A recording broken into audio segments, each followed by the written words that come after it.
Hi students! So as promised, this is your virtual lecture for Marxism and Marxist approaches to literature. First of all, apologies if I look a little bit rough, to be honest. I've only been out of intensive care for a couple of days and feel a bit, you can imagine. Anyway, let's get down to business. So what I'm going to do is I'm going to talk you through the PowerPoint slide by slide. So we are going to start off with slide, I think we can establish this lecture and this lecture's reading.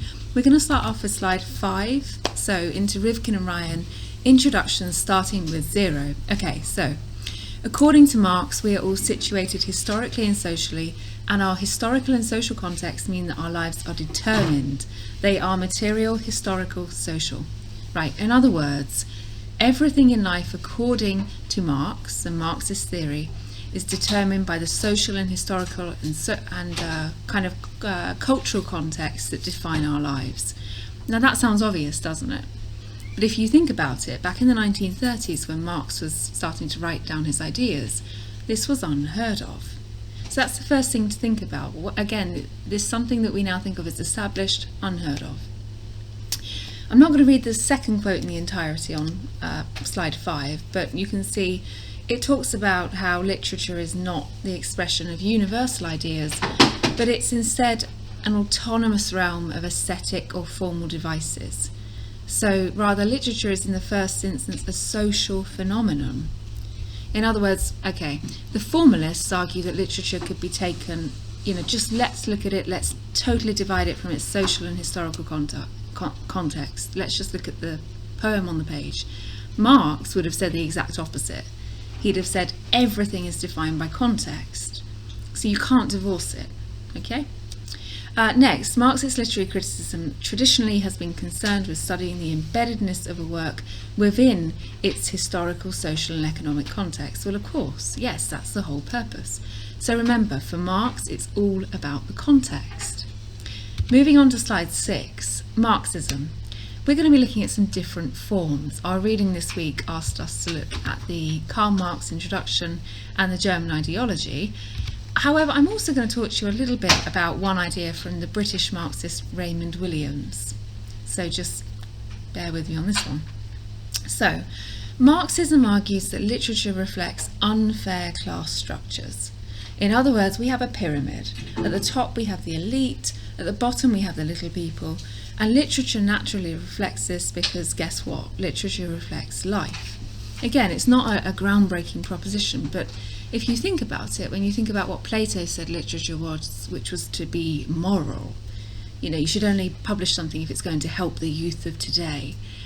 Marx's idea is very different. What he's saying is actually literature is something that reflects society's structures.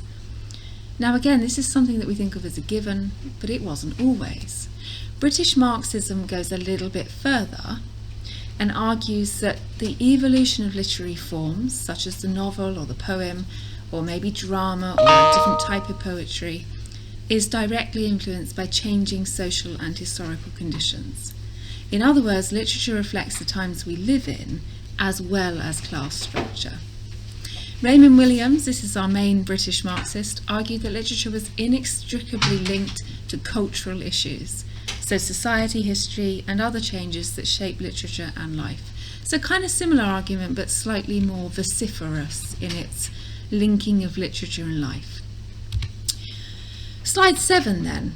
Raymond Williams's key kind of idea, before we come back to Marx, is this concept that we call the complexity of culture. This is really simple. We have 3 types of culture, Williams says. We've got dominant, residual, and emergent. Now we can apply these ideas to everything. So, dominant culture is mass culture, mainstream, normal, dominant cultures of the time. Pop music, popular films, the books that you should read, that sort of thing. Residual culture, elements of modern day culture that are someday kind of rooted in older forms of culture, the past. If you have a look at the quote here, it says, they are effectively formed in the past, but still active in the cultural process of the present. I'll give you a really good example, the royal family. Think about the Queen, Prince Harry, Prince William, Kate, Meghan. It's a kind of very archaic thing when you think about it. It's a residual form of culture. Doesn't really fit with the mainstream, because we kind of got over this idea that, you know, some people should be at the top, others should be at the bottom. But it's still there. So it's residual, it's from a time past. Emergent culture's pretty apparent. They're new futuristic elements that really kind of, they hint towards something different. They hint towards a culture that's, let's say, a counterculture. The idea of something going against the grain, as it were. Now, we've all probably taken part in an emergent culture in our lives.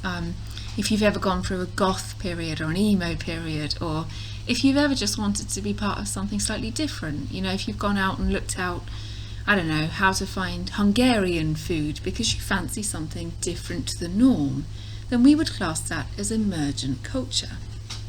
So these quotes are from Raymond Williams, his Marxism and Literature book, and you can use them just to think about how we might read into something like the bell jar.